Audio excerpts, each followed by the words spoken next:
जी, आज के लेक्चर का आगाज करते हैं। सबसे पहले प्रीवियस लेक्चर में से कोई क्वेश्चन पूछना चाहते हैं तो पूछ लीजिए।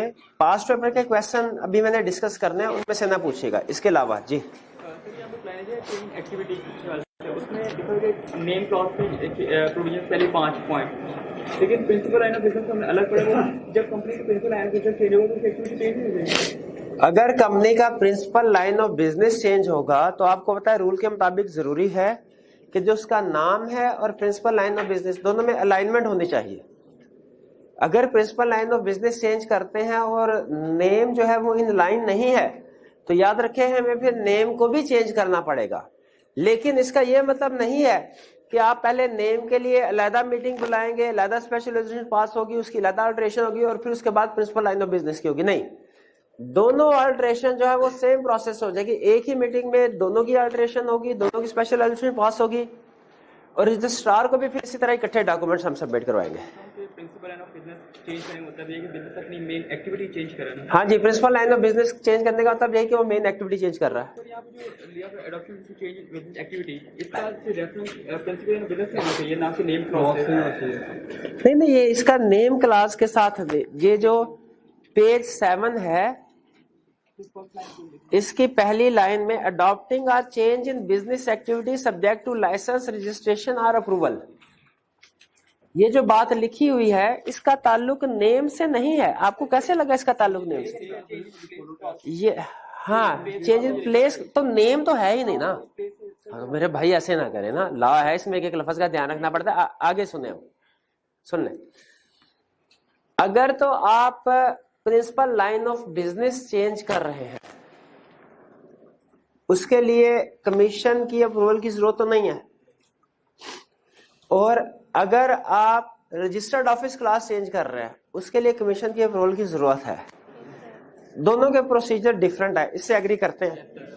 अब सुनिए, जब हम principal line of business change करते हैं तो इसमें दो तरह की ऑप्शंस होती हैं। एक तो ये कि आपने जो नया principal line of business adopt किया वो ऐसा था कि उसके लिए अलहदा से स्पेशल अप्रूवल या लाइसेंसिंग की रिक्वायरमेंट्स नहीं थी। आपको पता ना कुछ बिजनेस ऐसे होते हैं जिनके लिए अप्रूवल की जरूरत होती है, जैसे मैंने बताया था एयरलाइन का बिजनेस, बैंकिंग बिजनेस वगैरह। अगर ऐसा बिजनेस अडॉप्ट करते हैं जिसके लिए अप्रूवल की जरूरत नहीं है तो सिंपल प्रोसीजर है जो हमने पढ़े, कमीशन के पास जाने की जरूरत नहीं, कमीशन वाले प्रोसीजर नहीं आएंगे।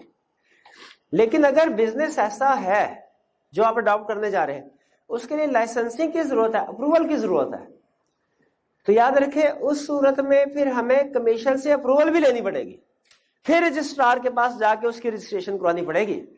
क्योंकि अगर बिजनेस ऐसा आपने सिलेक्ट किया जिसके लिए लाइसेंस या अप्रूवल की जरूरत है तो जब तक लाइसेंस या अप्रूवल नहीं मिलता आप उस बिजनेस को अडॉप्ट नहीं कर सकते, रजिस्ट्रार भी उसकी अल्टरेशन रजिस्टर नहीं करेगा।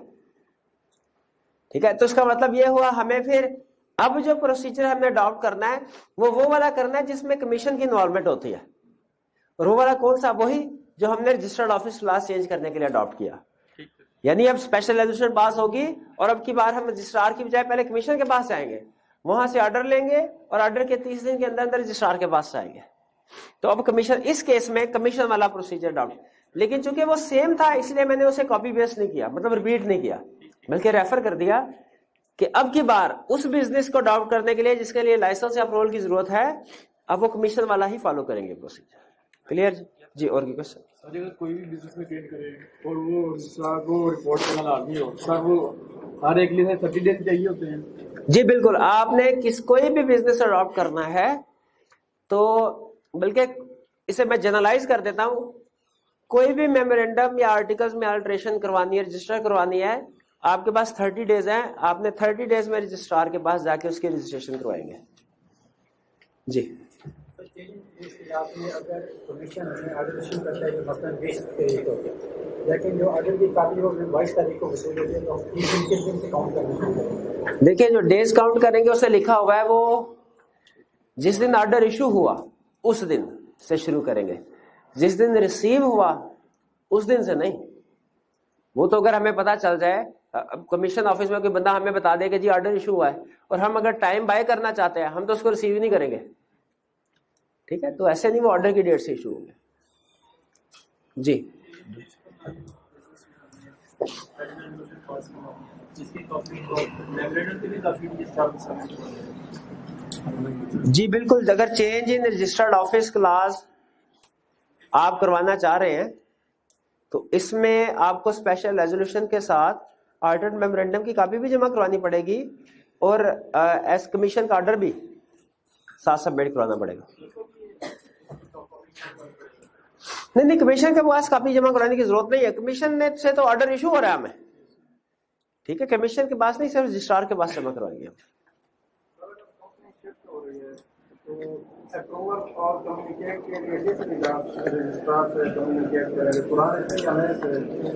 देखिए, अगर कंपनी अपना ऑफिस चेंज हो रही हो तो हमने दोनों काम करने हैं, पुराने रजिस्ट्रार से अपना सारा खाता क्लोज करना है और नए रजिस्ट्रार पे जाके उसको अपना सारा रिकॉर्ड जमा करवाना है, ठीक है, तो वो दोनों से हम कम्युनिकेट करेंगे।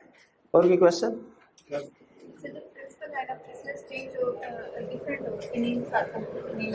तो कंपनी का नेम चेंज करना पड़ता है और जब कंपनी का नेम चेंज होगा तो फिर तो अल्टरेशन आएगी मेमोरेंडम में, तो फिर new certificate of incorporation issue करेगा। जी बिल्कुल, जब कभी नाम चेंज होगा तो न्यू सर्टिफिकेट ऑफ इनकॉर्पोरेशन आएगा, हमारा जनरल रूल है, बिल्कुल ऐसे ही है। और सर जब रजिस्ट्रार को अप्लाई इसके लिए रजिस्ट्रार से अप्रूवल लेनी पड़ेगी या जस्ट उसको बताना पड़ेगा कि हमें प्रिंसिपल लाइन ऑफ बिजनेस हमारी चेंज हो गई है? नहीं, रजिस्ट्रार के पास बेसिकली रजिस्ट्रेशन, अगर principal line of business change करते हैं तो रजिस्ट्रार से अप्रूवल लेनी पड़ेगी या बताना पड़ेगा?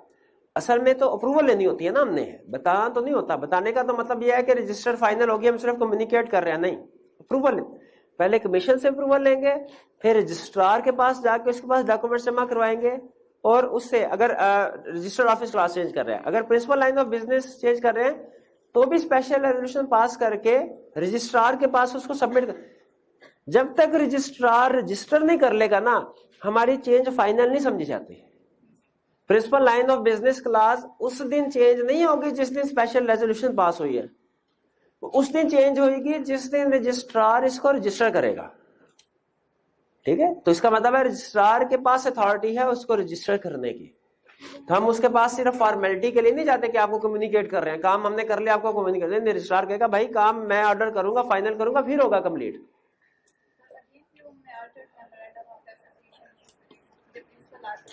नहीं, वो हमें ऑर्डर मेमोरेंडम नहीं इशू करेगा, हमने उसके पास ऑर्डर मेमोरेंडम लेके जाना है, वो फाइनल तब होगा जब वो सर्टिफाई कर देगा। ठीक जी, और की क्वेश्चन?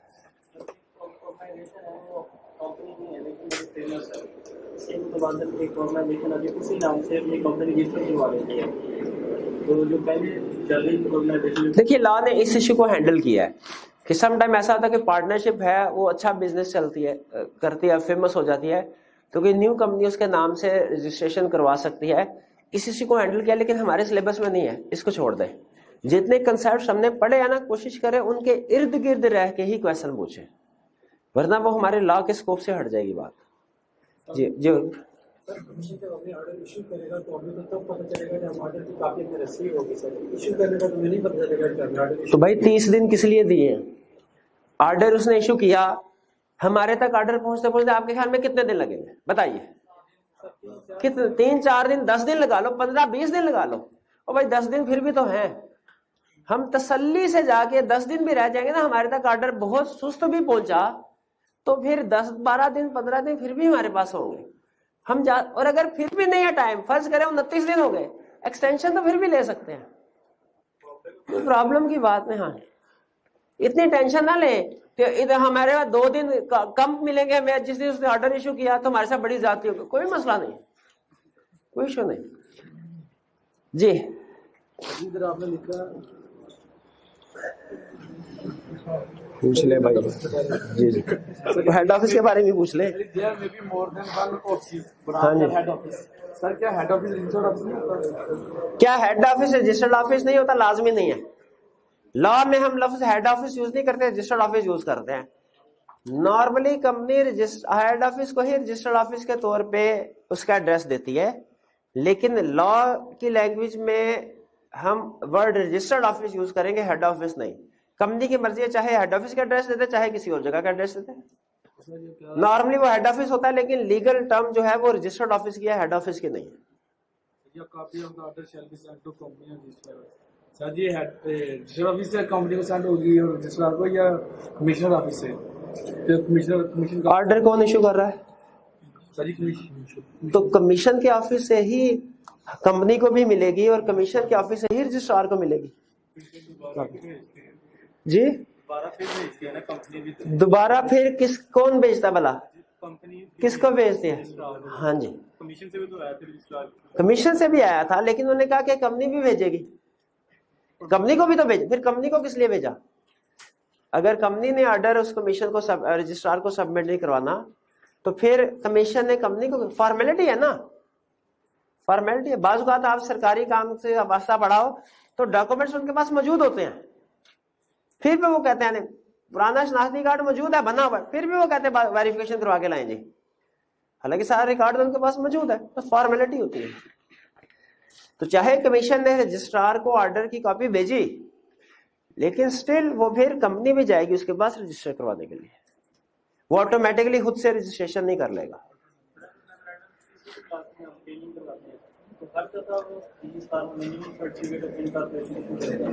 क्या मेमोरेंडम की हर क्लास में जब भी चेंज करेंगे तो रजिस्ट्रार हमें new certificate of incorporation issue करेगा? नहीं, सिर्फ एक क्लास के केस में करेगा। कौन सी क्लास? नेम क्लास, उसमें सर्टिफिकेट ऑफ इनकॉर्पोरेशन इशू होता है, बाकी में नहीं होता। और कोई क्वेश्चन? चलिए अब जरा पास्ट पेपर के क्वेश्चन की तरफ चलते हैं। ये हमारा page learning objective 3, question 33। What are the legal provisions regarding registered office of the company? Legal provisions पूछिए, लीगल प्रोविजन को अंडरलाइन करें, रजिस्टर्ड ऑफिस को भी अंडरलाइन करें। क्या वो कह रहा है कि रजिस्टर्ड ऑफिस की रजिस्ट्रेशन के हवाले से लीगल प्रोविजन बताओ? क्या वो ये कह रहा है कि चेंज के हवाले से बताओ?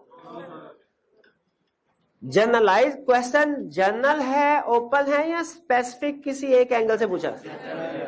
तो इसका मतलब रजिस्टर्ड ऑफिस के हवाले से लॉ में जो भी प्रोविजंस हैं हम वो कोई भी बता सकते हैं, सारी बता सकते हैं। लेकिन बताने कौन कौन से, क्या सारी बतानी चाहिए या हम एक दो बताएंगे सिर्फ? ये डिपेंड करता है मार्क्स पे, 3 मार्क्स हैं।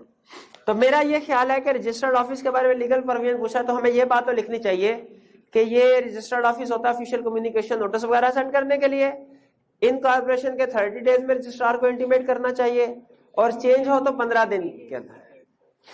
मुझे जो रजिस्टर्ड ऑफिस की अल्टरेशन का प्रोसीजर है वो नहीं लिखना चाहिए। क्यों नहीं लिखना चाहिए? मार्क्स कम है और मटेरियल बहुत ज्यादा लेंथी है। समझ आती है ये बात?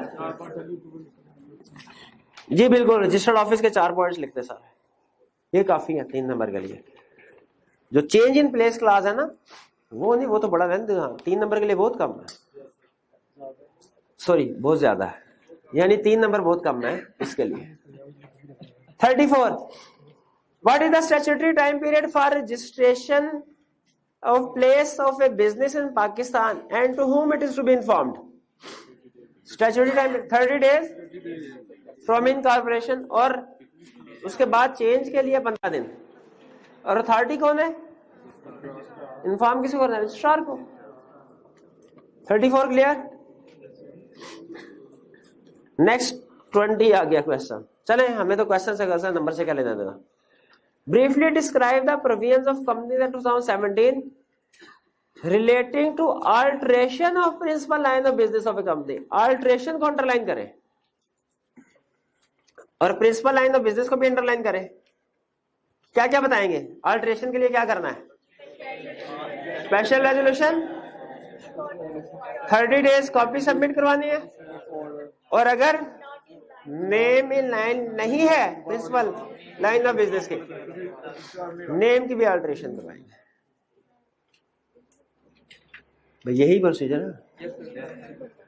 39, what type of resolution is required for the change of registered office of a company? Special resolution, simple.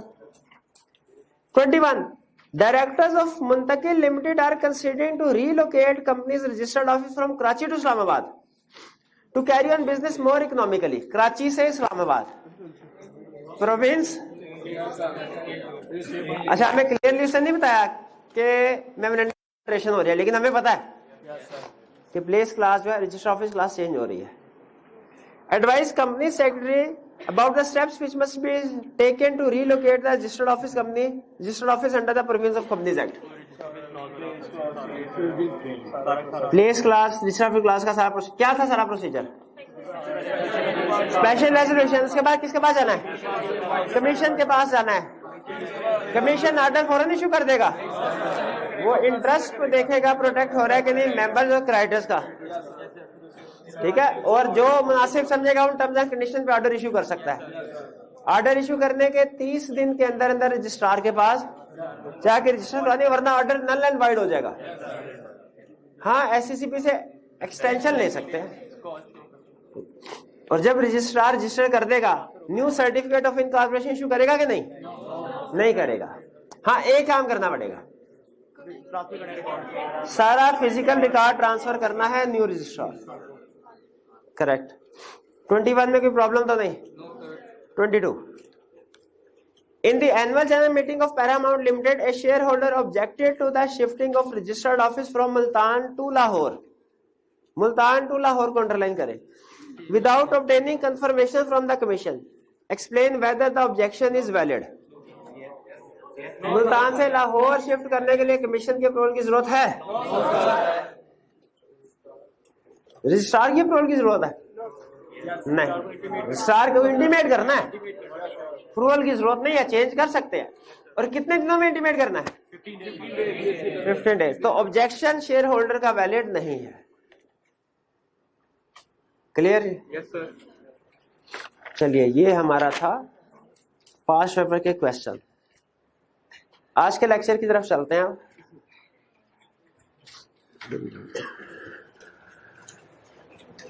अच्छा, हमने चैप्टर 12 में स्टार्ट किया मेमोरेंडम और आर्टिकल्स, और इस चैप्टर के स्टार्ट में मैंने आपको बताया था इसमें हम 2 डॉक्यूमेंट स्टडी करेंगे, मेमोरेंडम, आर्टिकल्स पढ़ेंगे। मेमोरेंडम में क्या क्या चीजें आती है, अल्टरेशन कैसे होगी, आर्टिकल में क्या क्या चीज आती है, अल्टरेशन कैसे होगी। मेमोरेंडम में 5 क्लासेस हमने पढ़ ली जो मेन क्लासेस थी हमारी, name, principal line of business, registered office class, liability, authorised share card. इनमें से 3 क्लासेस हमने डिटेल में पढ़ ली।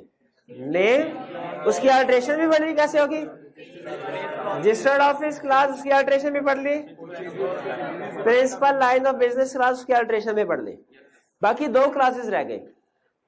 ये क्लासेस हमारे सिलेबस में है, लायबिलिटी क्लास भी है, ऑथराइज्ड शेयर कार्ड, इसकी अल्टरेशन भी हमने पढ़ लिया, लेकिन अभी नहीं, इस चैप्टर में उसने डिस्कस नहीं की, इसलिए अभी हम for the time being memorandum को क्लोज कर रहे हैं, ठीक है। लेकिन दोबारा 2 क्लासेस हमारी जेब में रखिएगा भी रहती हैं, और हमने अगले चैप्टर्स में ये पढ़ने हैं। अब हम आते हैं आर्टिकल्स की तरफ। तो सबसे पहले हम जान लें कि आर्टिकल्स ऑफ एसोसिएशन होते क्या है। देखिए, मेमोरेंडम ऑफ एसोसिएशन नॉर्मली एक 1 पेज डॉक्यूमेंट है जिसपे बेसिक इंफॉर्मेशन होती है कंपनी के लिए, और ऐसे लोगों के लिए होती है ये रेलिवेंट जो आउटसाइडर्स है, जो जानना चाहते हैं नाम क्या है कंपनी का, ऑफिस क्या है, किस जगह पे है, और मेंबर्स की लायबिलिटी वगैरह, इस तरह की चीजें, बेसिक इंफॉर्मेशन आउटसाइडर्स के लिए। आर्टिकल्स ऑफ एसोसिएशन एक डिटेल डॉक्यूमेंट है 200-250 सफ़ों की। इसमें कंपनी के बारे में रूल्स एंड रेगुलेशंस लिखे होते हैं कि कंपनी के इंटरनल अफेयर्स को कैसे चलाया जाएगा, कंपनी के इंटरनल अफेयर्स को कैसे चलाया जाएगा। जिस तरह आपने सुना होगा एक डॉक्यूमेंट है आईने पाकिस्तान, कॉन्स्टिट्यूशन ऑफ पाकिस्तान, जिसमें लिखा गया है कि पाकिस्तान को किस तरीके से रन किया जाएगा, पाकिस्तान के जो गवर्निंग लोग होंगे जो चलाएंगे वो कौन होंगे, कि प्रेसिडेंट, प्राइम मिनिस्टर वगैरह, कानून साजी किस तरह होगी, नेशनल असेंबली के जरिए, सेनेट के जरिए से, इदारों की रिस्पॉन्सिबिलिटीज क्या है, पाकिस्तान के जो शहरी हैं उनके राइट्स क्या है, गवर्नमेंट की, हुकूमत की क्या जिम्मेदारी है, हुकूमत चलाई कैसे जाएगी, ये सारी चीजें आईने पाकिस्तान में दर्ज है। और पाकिस्तान के मामलात उस कॉन्स्टिट्यूशन ऑफ पाकिस्तान की रोशनी में चलाए जाते हैं। इसी तरह विद इन दी कंपनी भी कोई ना कोई कॉन्स्टिट्यूशन होते हैं, आइन होता है उनका, जिसके मुताबिक उस कंपनी को चलाया जाता है। इसे कहते हैं आर्टिकल्स ऑफ एसोसिएशन। ये rules and regulation, detailed rules and regulation है जो बताते हैं कि कंपनी को कैसे चलाया जाएगा। इसके डायरेक्टर्स में कौन कौन लोग हो सकते हैं, कौन लोग नहीं हो सकते, कितने डायरेक्टर्स होंगे, ठीक है, फैसला किया जाएगा, किस तरीके से फैसले किए जाएंगे, ठीक है। इंटरनल अफेयर्स के बारे में सारी डिटेल आर्टिकल्स ऑफ एसोसिएशन में होती है। तो ये हमारा basic introduction. Who is required to register it? कौन सी कंपनीज ऐसी हैं जिनके लिए आर्टिकल्स ऑफ एसोसिएशन को रजिस्टर करवाना रिक्वायर्ड है? Company limited by guarantee, unlimited company. इन दो कंपनीज के लिए आर्टिकल रजिस्टर करवाना रिक्वायर्ड है, बाकी कंपनीज के लिए आर्टिकल रजिस्टर करवाना रिक्वायर्ड। बाकी कौन सी कंपनी रह गई? Limited by share. अच्छा, तो क्या इसका ये मतलब है कि कंपनी लिमिटेड बाय शेयर का आर्टिकल होगा ही नहीं? नहीं, होगा जरूर। वो अगर चाहे तो अपना रजिस्टर करवा ले, लेकिन अगर रजिस्टर नहीं करवाती तो फिर कौन सा अप्लाई होगा? वो जो मॉडल आर्टिकल्स है, जो टेबल ए फर्स्ट शेड्यूल में एससीसीपी ने बना के रखे हुए हैं, वो मॉडल आर्टिकल्स अप्लाई होंगे, ठीक है। तो company limited bye share register भी करवा सकती है, या अगर रजिस्टर नहीं करवाती तो वो फिर क्या अडॉप्ट करेगी? टेबल ए के आर्टिकल्स। टेबल ए के आर्टिकल से मुराद मॉडल आर्टिकल्स। अच्छा, मुझे बताइए, एक कंपनी लिमिटेड बाय शेयर अपने आर्टिकल रजिस्टर करवाना चाहती है, क्या करवा सकती है? उस पे कौन से आर्टिकल्स अप्लाई होंगे? जो उसने खुद रजिस्टर करवाया है, टेबल ए वाले? और अगर रजिस्टर नहीं करवाती? टेबल ए वाले। अच्छा, अगर रजिस्टर करवाती है लेकिन 100 में से फर्ज कीजिए टेबल ए में 100 प्रोविजंस हैं, वो 60 प्रोविजंस के साथ आर्टिकल्स को रजिस्टर करवाती है। 60 जो उसने रजिस्टर करवाई वो उसकी वाली अप्लाई होंगी, बाकी की 40 टेबल ए वाली अप्लाई होगी। ये क्लियर हो गया कि किस कंपनी ने रजिस्टर करवाना है? ये तो हमने पहले पढ़ा हुआ था, मैं सिर्फ कंसेप्ट रिफ्रेश करवाया आपका। अहम चीज के बाद कंटेंट्स या इंफॉर्मेशन के आर्टिकल्स में कौन कौन सी इंफॉर्मेशन इंक्लूडेड होती है। कंपनी ने अपने किन किन अफेयर्स के बारे में आर्टिकल्स में बताया होता है कि ये अफेयर किस तरीके से हैंडल किए जाएंगे। कंटेंट्स क्या है, इंफॉर्मेशन क्या है। अच्छा, हमारे एग्जाम पॉइंट ऑफ व्यू से सुनिए, आईकैप कहता है कि कंटेंट्स या इंफॉर्मेशन सिर्फ हेडिंग की हद तक हमारे सिलेबस में शामिल है। स्टूडेंट को सिर्फ इतना पता होना चाहिए कि के अंदर कौन कौन से एरिया से रिलेटेड इंफॉर्मेशन आएगी। फर्दर डिटेल स्टूडेंट के लिए जानना लाजमी नहीं। और रिसेंट अटेम्प्ट में आईकैप ने क्वेश्चन भी पूछा है, मल्टीपल चॉइस क्वेश्चन में क्वेश्चन था, उसने क्या किया कि जितने भी कंटेंट्स थे आर्टिकल्स में, उसमें से 3 कंटेंट्स उठाए और एक चौथी अजीबो गरीब सी चीज इधर उधर से इकट्ठी करके उसने ऐड कर दी। 4 ऑप्शन बना के कहा बताओ इसमें से कौन सा एक कंटेंट है जो आर्टिकल्स में नहीं होता। तो हमने वो 4th ऑप्शन को सेलेक्ट करना। तो इस तरीके से एमसीक्यूज में वो इसकी टेस्टिंग कर सकता है। हमारे सिलेबस में सिर्फ इसके कंटेंट्स के बारे में जानना है कि हेडिंग, लेकिन चूंकि इनमें से कुछ हेडिंग्स ऐसी हैं जो हमारे सिलेबस में मौजूद है डिटेल में, तो मैं चाहता हूं कि जिस तरह हमने, आपको याद है वो चैप्टर 11 में जब पावर रजिस्ट्रार की और कमीशन की पढ़ी थी, तो मैंने आपको ओवरव्यू करवाया था, तो आपको एहसास हो रहा है कि चलते चलते कंसेप्ट्स आपके लिए समझना थोड़े से आसान हो गए। तो उसी तरह यहां पे भी इसको 2 मिनट में भी फुड़काया जा सकता है। लेकिन मैं क्या करूंगा, इसमें से कुछ जो अहम वाले हैं उनकी एग्जांपल्स आपके साथ डिस्कस करूंगा और कुछ डिटेल भी शेयर करेंगे। सबसे पहली चीज, कंटेंट्स या इंफॉर्मेशन में क्या होगा भाई, डायरेक्टर्स के बारे में बात होगी। कितने डायरेक्टर्स होंगे कंपनी के, उनकी पावर्स क्या है, उनकी ड्यूटीज क्या है,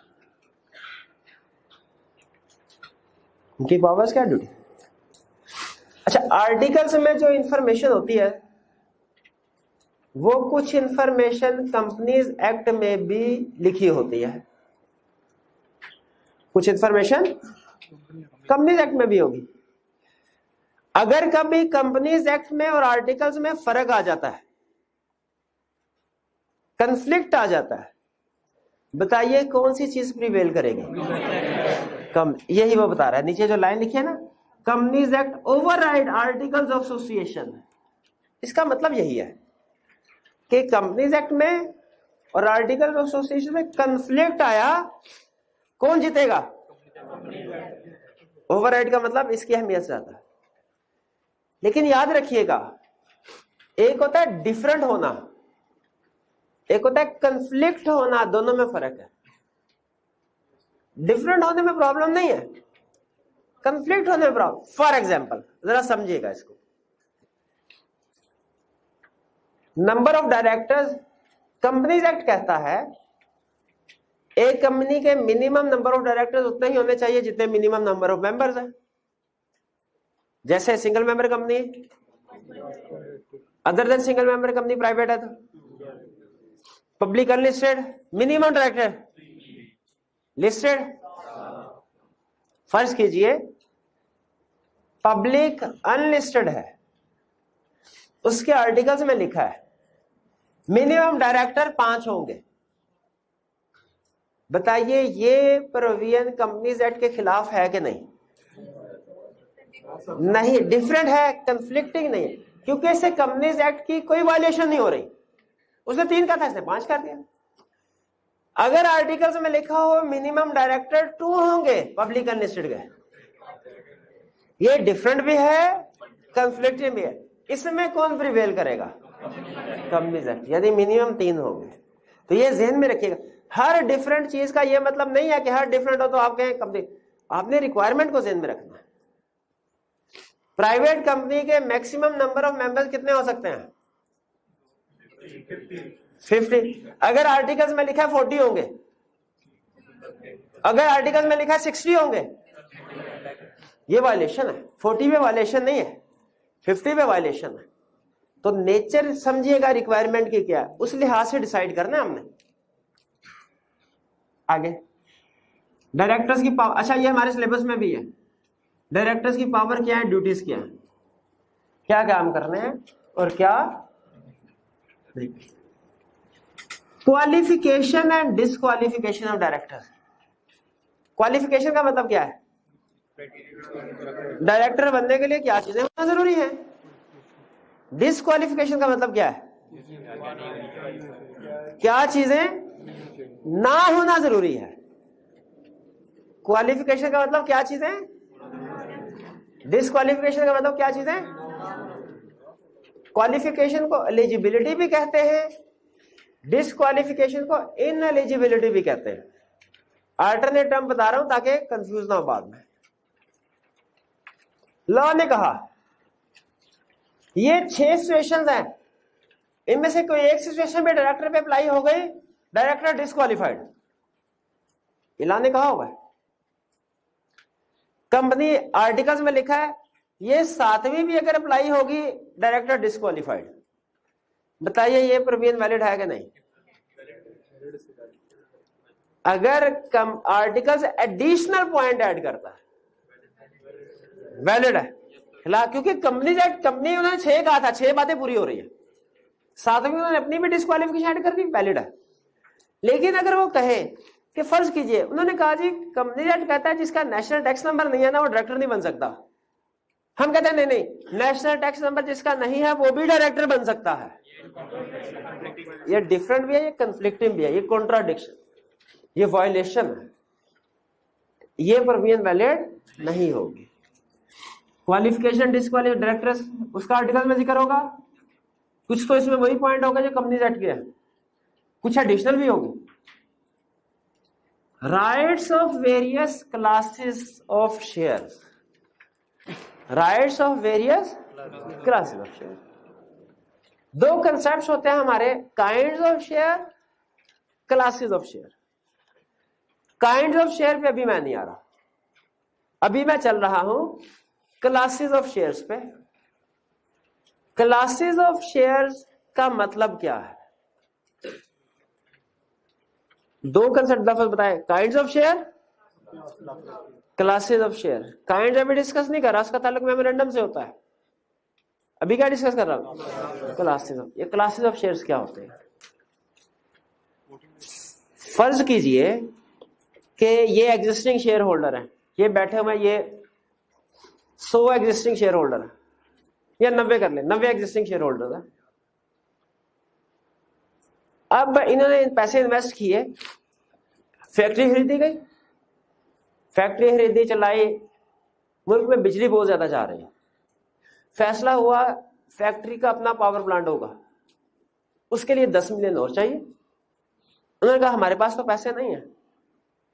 डायरेक्टर ने कहा अच्छा ऐसा करते हैं, नए शेयर होल्डर को इश्यू करते हैं, नए बंदों को पैसे कलेक्ट करते हैं, उनको शेयर इश्यू करते हैं, उनसे हम 10 मिलियन इकट्ठे कर लेंगे।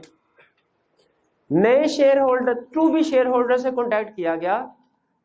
उन्होंने कहा सर हमारे पास तो और भी अच्छी ऑप्शन है, हम आपकी कंपनी में क्यों इन्वेस्टमेंट करें, लेकिन एक शर्त में इन्वेस्टमेंट करने को तैयार है आप हमें, क्योंकि देखिए असल में पैसे की जरूरत है और उन लोगों को पता होता है कि कंपनी को पैसों की जरूरत है। वो कहते हैं आप हमें जो एग्जिस्टिंग शेयर होल्डर है इनसे डबल राइट्स दें, इनको एक शेयर पे 1 वोट का हक है, हमें एक शेयर पे 2 वोट्स के हक दें, फिर हम पैसे डालने को तैयार है, वरना नहीं करें। अब इन शेयर होल्डर ये वैसे तो तैयार नहीं होंगे, लेकिन इनको होगा कि यार अगर वो ना मिले हमारे साथ, हमारा अपना पैसा भी डूब जाएगा, क्योंकि पावर प्लांट बंद पड़ा होगा, बिजली नहीं आएगी, मजदूर भी फारग बैठे रहेंगे, हमें प्रोडक्शन होगी नहीं, तनख्वाह देनी पड़ेगी। ये एग्री हो जाते हैं। अब मुझे बताइए क्या ये एग्जिस्टिंग क्लास, ये वाले शेयर होल्डर और दूसरे वाले क्या एक बराबर है? इनकी अलग क्लास बननी चाहिए और दूसरों की अलग क्लास बननी चाहिए। इसकी कंपनीज एक्ट इजाजत देता है और इसे कहता है आप एक से ज्यादा क्लासेस ऑफ शेयर्स बना सकते हैं और एक क्लास के जो राइट्स हैं वो दूसरी क्लास के राइट से डिफरेंट हो सकते हैं। कुछ ना कुछ डिफरेंट होगी तभी तो 2 क्लासेस बनी ना, अगर हर चीज सेम हो तो 2 क्लासेस की जरूरत क्यों पड़े। लेकिन कंपनी एक्ट की बात सुनिएगा जरा, और अगर समझ आए तो फिर मुझे ओके कीजिएगा, मैं आगे चलूंगा। कंपनी एक्ट कहता है एक कंपनी के डिफरेंट क्लासेस ऑफ शेयर्स हो सकते हैं, लेकिन क्लास ए के जितने भी शेयर होल्डर्स हैं उनके आपस के राइट्स इक्वल है, क्लास बी के जितने भी शेयर होल्डर्स हैं उनके आपस के राइट्स इक्वल हैं, लेकिन क्लास ए और बी के आपस के राइट्स इक्वल नहीं है। ये बात समझ आई? अच्छा फिर मुझे बताइए किस क्लास, कितनी क्लासेस हैं और हर क्लास के राइट्स क्या क्या हैं, ये कहां लिखा होगा? आर्टिकल्स। ये कहा आर्टिकल। अगली बात यही कर रहा है कि इसमें राइट्स लिखे होंगे किसके? वेरियस क्लासेस ऑफ शेयर्स के, अगर है नॉर्मली होती है। अगर फर्ज कीजिए कंपनी ने पहले कहा नहीं हमने कोई क्लास नहीं रखनी, सिर्फ एक ही होगी क्लास ए, बाद में क्लास बी ऐड करना चाहती है, कर सकती है कि नहीं? पक्की बात है, आई कैब ने पूछा हुआ है, फिर सोच के बता लें। अगर पहले आर्टिकल्स में क्लास बी सी ऑप्शन नहीं है, कंपनी बाद में उसको ऐड करना चाहती है, कर सकती है? कैसे कर सकती है? अल्टरेशन के। शाबाश। वोटिंग तरीकाकार क्या होगा, किस तरीके से वोटिंग होगी? वोटिंग किस, एक वोटिंग का तरीका होता है शो ऑफ हैंड, कि मैं आपसे कहूं है बताइए जरा क्या कल से हम अपना लॉ का लेक्चर 1.5 घंटे का कर लें? जितने स्टूडेंट कहते हैं हाँ हाथ उठाइए, और जितने कहते हैं ना, फैसला हो गया मेजोरिटी की भी, बल्कि स्पेशल रेजोल्यूशन पास हो गई। ये तो नहीं हो रहा। एक दूसरा तरीका भी है वोटिंग का, भाई डिसाइड करना है कल क्लास 1.5 घंटे की होनी चाहिए कि 1 घंटे की। अच्छा जिसने पूरी फीस दी है उसके ज्यादा वोट होंगे, और जिसने इंस्टॉलमेंट्स करवाई है कम पैसे, उसके कम वोट होंगे। ये भी तरीका है वोटिंग का कि जिसके पास ज्यादा, एक तरीका क्या है हर मेंबर का 1 वोट, दूसरा तरीका क्या है जिसके पास ज्यादा शेयर्स हैं उसके ज्यादा वोट, जिसके पास कम शेयर है उसके कम।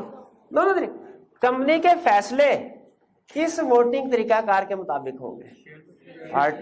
देखिए आपको लग रहा है किसके मुताबिक, लेकिन ये आर्टिकल्स में बाज औकात शो ऑफ हैंड के जरिए से होते हैं, बाज औकात पोलिंग करवाई जाती है। ठीक है, हम आगे चल के पढ़ेंगे। फायदा शो ऑफ हैंड में जल्दी फैसले हो जाते हैं। बहरहाल ये हम आगे चल के पढ़ेंगे। तो वोटिंग का तरीकाकार क्या होगा, प्रोसीजर क्या होगा, ये भी आर्टिकल में लिखा होगा। ठीक है, पाकिस्तान के आइन में लिखा हुआ है कि भाई जिसको ज्यादा वोट मिलेंगे वो पार्लियामेंट उसमें वो प्राइम मिनिस्टर बन जाएगा फॉर एग्जाम्पल। लेकिन वोटिंग का डिटेल तरीकाकार ये कॉन्स्टिट्यूशन में नहीं।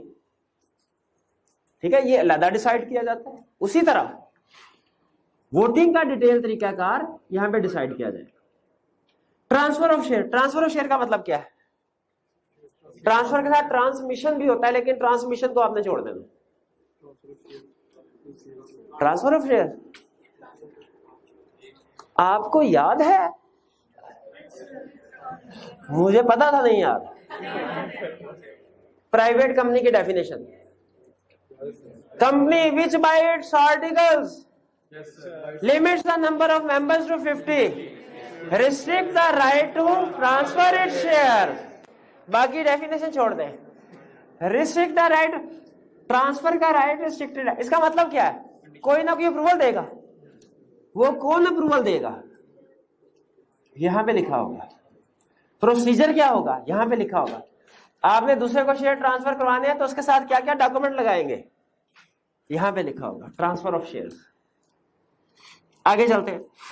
Proceedings of directors or general meeting. देखिए, एक होता है लॉ, एक होता है सेक्रेटेरियल प्रैक्टिसेस, या डिटेल प्रोसीजर।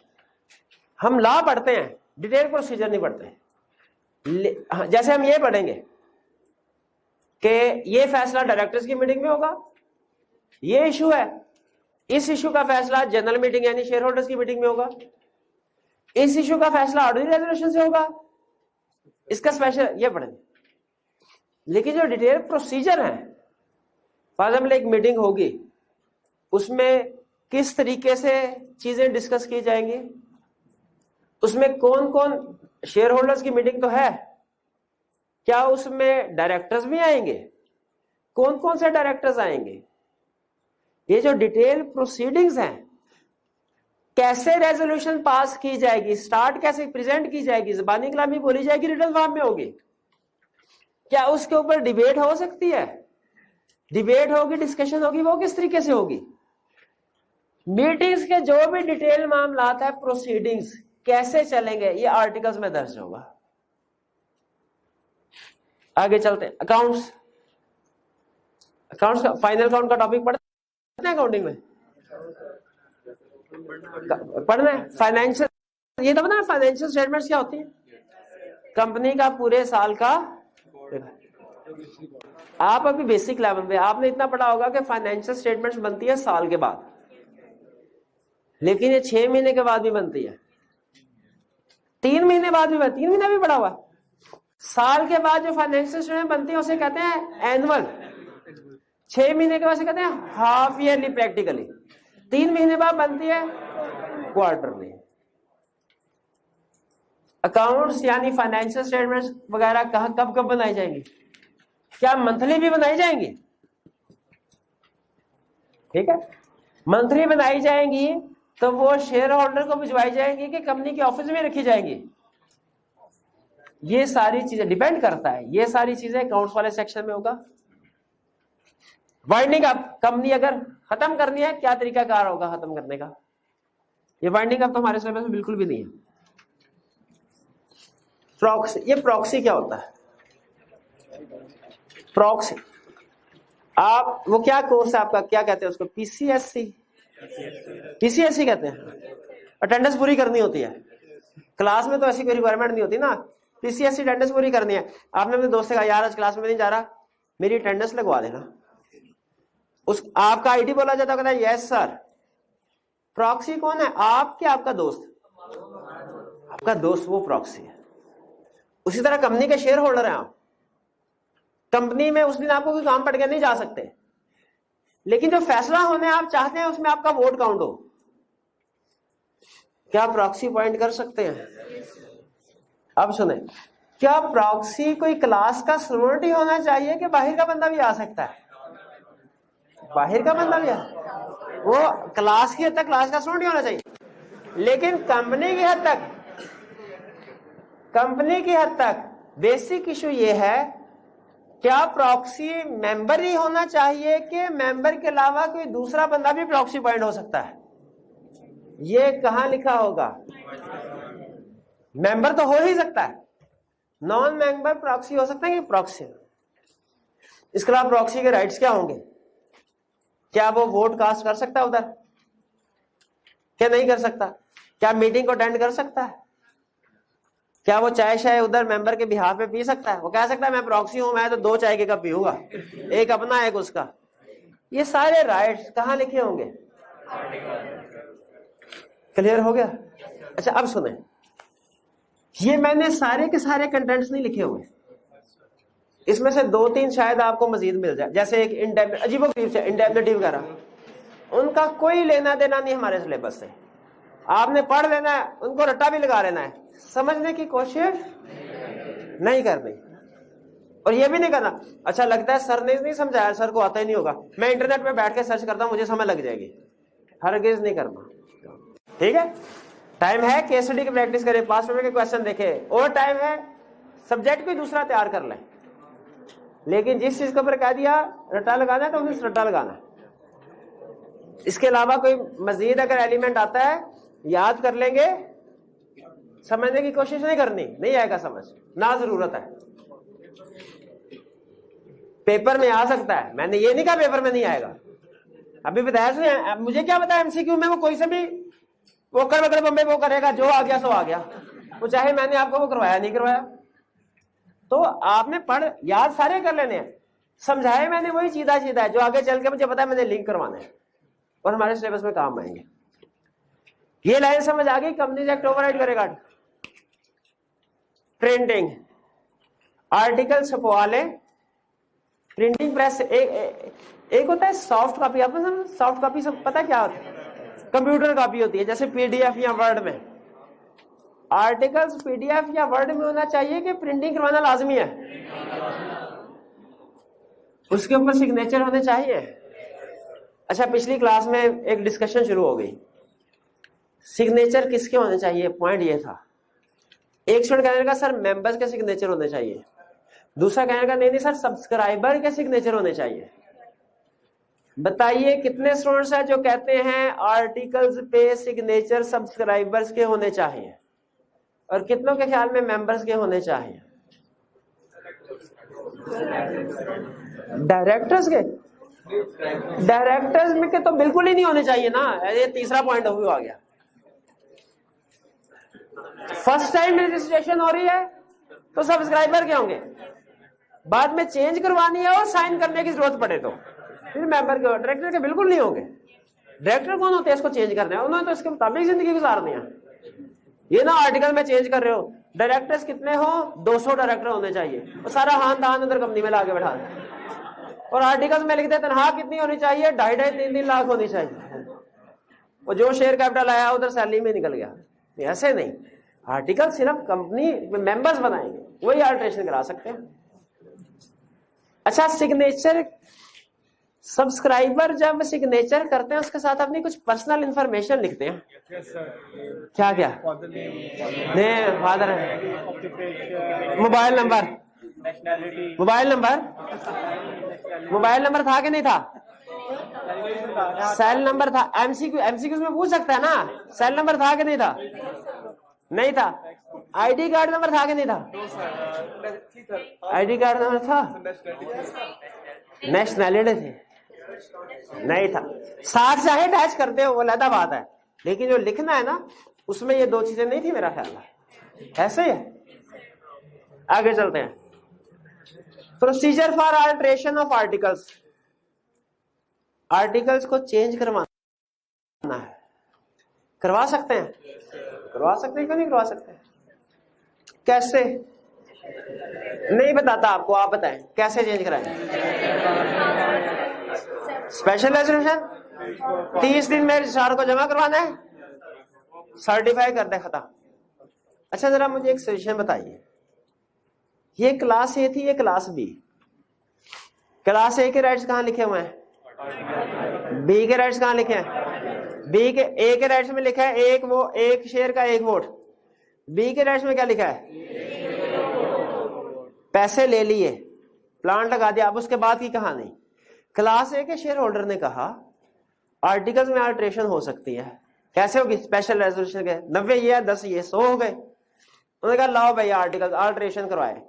90 के 90 ने अल्टरेशन क्या की कि क्लास बी के जो वोटिंग राइट्स हैं उनको चेंज कर दिया जाता है, अब आइंदा वो भी हमारे बराबर है, वो भी हमारे। भाई हो सकता है। अच्छा, कानून में इसी तरह की चीजों पे फैसले होते हैं। अगर मजीद कुछ हमें लॉ ना कहता तो बिल्कुल इस तरह हो जाया करता, और ये लोग करते इस तरह क्लास ए वाले। अब लॉ कहता है नॉर्मली अगर आर्टिकल्स में वेरिएशन करनी है शौक से जितनी मर्जी करें, कंपनीज एक्ट के अंदर रहते हुए जो मर्जी है।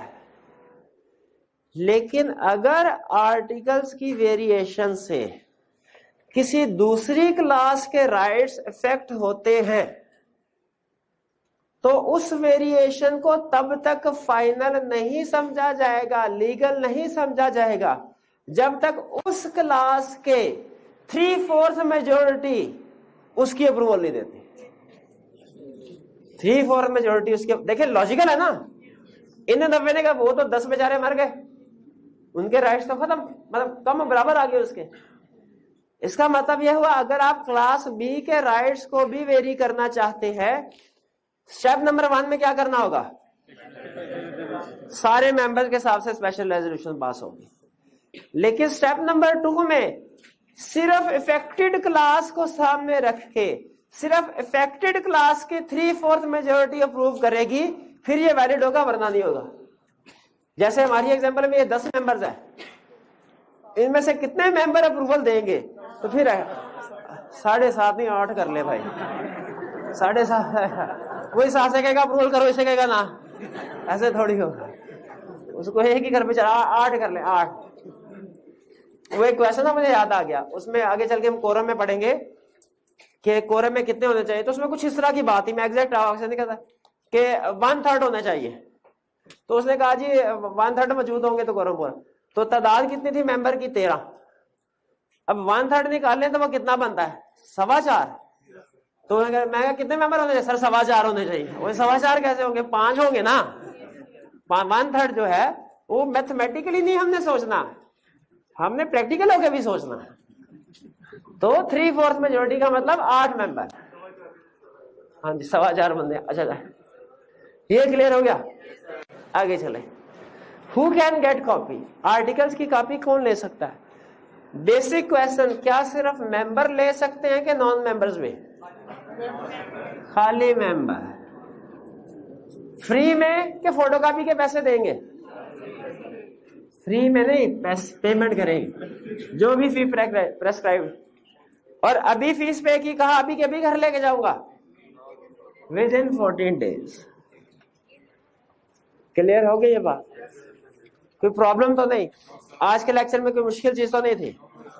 हाँ, ये कंटेंट्स जो है ना, और ये वाली बात जो मैंने कंपनीज एक्ट, ये अहम थी, ये ऑलरेडी पढ़ चुके थे। ये प्रोसीजर, ये तो हमें पहले से ही पता है कि नॉर्मल प्रोसीजर इसी तरह होता है। प्रिंटिंग जी, कॉपी कौन हासिल कर सकते? आपको अगर आप पीटीसीएल के आर्टिकल्स की कॉपी हासिल करना चाहते हैं, कर लेंगे? आपको मेंबर होना पड़े। अगर आप मेंबर है फिर हासिल कर सकते हैं, वरना नहीं कर सकते। कि अगर विद इन 40 डेज का मतलब यह है, अगर आप पीटीसीएल के मेंबर हैं और आज जाके आपने फीस जमा करवा दी और उन्हें रिक्वेस्ट दी कि मुझे आर्टिकल्स दो, वो फौरन आपको आर्टिकल्स दे के घर नहीं भेजेंगे, कहेंगे घर चले जाओ विद इन 14 डेज, या तो हम आपके घर भेज देंगे या फोन कर देंगे आगे ले लेना। ठीक है? तो आर्टिकल्स जाहिर है फारग थोड़ी बैठे, कॉपी करवाने में 200-250 सफ़े हैं, 14 दिन तो लग ही जाएंगे। ठीक है? लॉ ने टाइम दिया हुआ है मैक्सिमम, प्रैक्टिकली जाहिर है कम, लेकिन उन्हें और काम भी तो करना है। क्लियर हो गया था?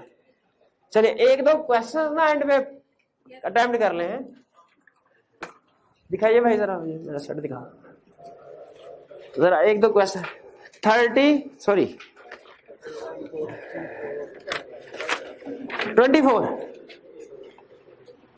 narrate the responsibilities of a company or of its directors in the following circumstances। किसमें?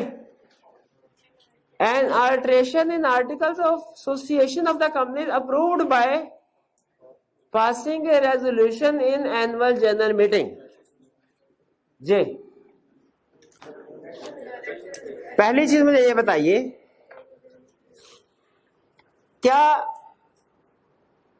आर्टिकल्स में अल्टरेशन सिर्फ एनुअल जनरल मीटिंग में हो सकती है कि हर जनरल मीटिंग में हो सकती है? हर जनरल मीटिंग में हो सकती है। हमें नहीं पता जनरल मीटिंग की टाइप्स कितनी है, अभी नहीं हमें पता,